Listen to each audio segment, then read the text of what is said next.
Face mass இருக்காம யாரை பற்றி பார்க்க போகிறோம்னா, எடப்பாடி பழனிசாமிக்கு மிகப்பெரிய நெருக்கடி பார்த்தீங்கன்னா, இன்னும் 6 மாசத்துல வந்துருன்றாங்க.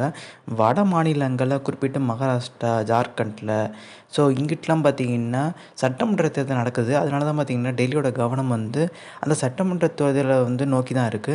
எடப்பாடி பழனிசாமி மேல பெரிய லெவல்ல ஆக்ஷன் எடுக்கலான்னு சொல்றாங்க. So OPS, Sasikala, TT Dhinakaran சமாதானப்படுத்த பார்த்தீங்கன்னா, அண்ணாமலை ரீசென்ட்டா டிடி தினகரன் மீட் பண்ணதா ஒரு தகவல் வெளியாயிருக்கு. பட் இதில் எடப்பாடி பழனிசாமியோட கதி அடுத்து என்னன்றதை பார்த்தீங்கன்னா கேள்விக்குறியாகவே இருக்குது. இந்த கொடநாடு விஷயத்தில் பார்த்தீங்கன்னா ஸ்டாலின் இன்டர்போல நாங்கள் நாட உள்ளோன்ற மாதிரி சொல்லியிருந்தார். இதெல்லாம் எடப்பாடி பழனிசாமிக்கு அரசியலில் மிகப்பெரிய நெருக்கடி தரும்.